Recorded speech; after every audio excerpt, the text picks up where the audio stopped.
За 2,5 года жизни в Тбилиси я заметил, что на улицах города очень много разных стульев. Часто их можно встретить у уличных торговцев. Кто-то их ставит прямо у подъезда. Кто-то выбирает место с видом на город. Можно повысить свой комфорт и вместо стула выбрать кресло или, в конце концов, диван с ярко выраженной политической позицией. Но особой популярностью пользуются именно компьютерные кресла.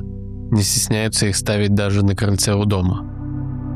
Если у вас большая компания, то на улицах Тбилиси вы можете найти самодельные скамейки, а для особо прихотливых имеются скамейки с основаниями стульев и соединяющиеся компьютерным креслом. Да даже у береговой охраны есть свой стул, но это только если у тебя катер. Владелец гидроцикла ограничивается маленькой табуреткой. Насмотревшись на то, как люди обустраивают уличное пространство вокруг себя, мне стало любопытно, насколько легко занять место в городе с помощью своего стула или кресла, и что с ним будет происходить, когда хозяина нет на месте. Одолжив старый камкордер, мы с Ксюшей отправились покупать стул. Лучшее место для этого — мебельный рынок Саба. А лучше это место, потому что там можно найти стул на любой вкус. Да там люстры даже со стульями. Нужно было найти хороший и крепкий экземпляр, чтобы он выдерживал любые погодные условия, поэтому выбор пал на этого красавца Group Kate D25. Раскладной стул из очень тяжелого и плотного пластика. Обошелся он мне в $25. Следующим шагом нужно было выбрать локацию, чтобы понимать, что происходит со стулом, пока меня нет. Мне приглянулся соседский дом прямо через дорогу с большим серым квадратом на стене. Там я и расположился, немного потусовался с собакой и пошел дальше по своим делам. Почти сразу я начал переживать, вдруг мое место настолько комфортное, что станет чьей-то лежанкой, или кто-то поставит свой стул на мой стул, ну или в конце концов его просто украдут. И буквально через пару часов мои опасения подтвердились. Мимо проходящий дедушка, даже скорее дед, оценив взглядом обстановку, хладнокровно и почти не задумавшись подошел, взял стул, но, видимо, чувство страха из-за содеянного заставили поторопиться и скрыться с места преступления. Сначала меня это сильно расстроило, и я думал, почему все так быстро кончилось, почему те кресла и стулья, которые я видел, не крадут, а некоторые вообще стоят так долго, что начинают гнить. И в очередной раз, прогуливаясь по Тбилиси, я увидел, что многие боятся за свои места и пристегивают стулья к водостокам, перилам, а иногда даже подвешивают. Кто-то закрывает в гараже, а люди побогаче делают стеклянную комнату для своих стульев, да еще и с обогревателем. Тогда я понял, что нужно отстаивать и защищать свое место, поэтому решил купить еще один стул и придумать систему безопасности. Мы снова отправились на мебельный рынок, нашли в другом месте такой же стул и принесли его домой. Дальше нужно было придумать эту систему безопасности, найти цепь, замок и то, к чему все это прицепить. Благо, Ксюша работает фотографом-сайт-дизайнером, поэтому дома есть много всякого хлама, начиная от чайника дома, заканчивая маленькими кеглями.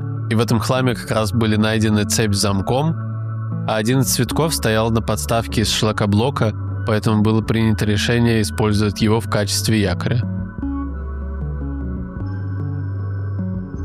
И проверив дома конструкцию, я в ночи пошел ее устанавливать.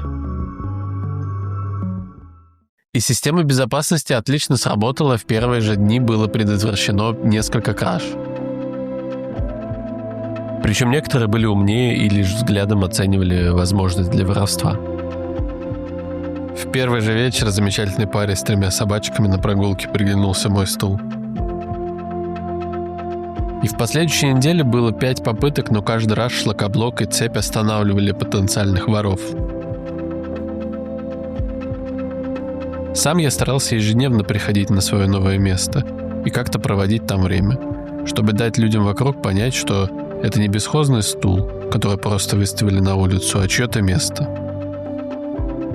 После неудачных попыток кражи нужно было выходить и поправлять все на свои места. Обычно я ждал там автобус или такси по пути на съемки. Иногда останавливался передохнуть после похода в магазин.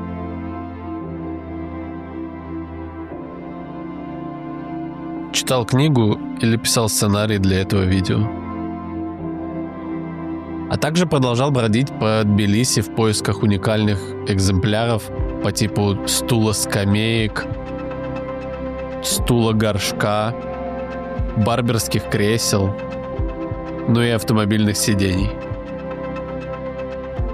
Но главное было на камкордере. Почти 2 недели я ежедневно отсматривал записи. Стало понятно, что стул не только мой, им начали пользоваться и другие. Кто-то на нем ждал друзей после школы. Кому-то хотелось просто поболтать ножками.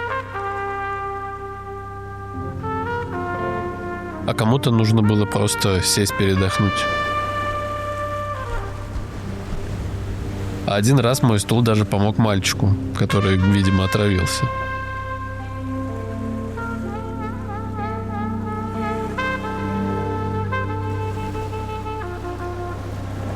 И почти каждое утро туда приходил мужчина с собакой, даже чаще, чем я.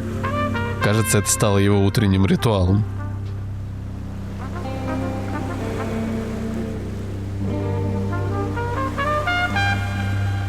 И, видимо, из-за того, что я так много говорил и думал про стулья все это время, прямо возле моего места остановилась фура с кучей стульев, и 2 часа эти стулья загружали в другую машину.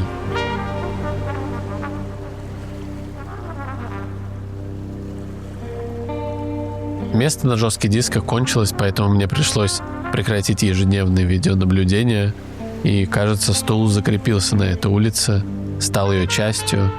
При этом я ему немного завидую, потому что даже у меня этого не получилось в Тбилиси, поэтому я переехал в Белград. Но мне приятно думать, что я оставил частичку себя в этом городе, и что там теперь есть мое место, на которое я могу всегда вернуться.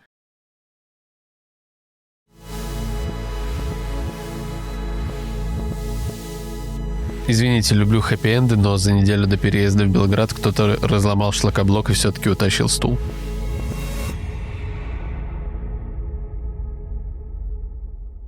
Спасибо, что посмотрели. Если хотите увидеть еще больше фотографий стульев, переходите по ссылке в описании на мой сайт или приезжайте в Тбилиси. Пока!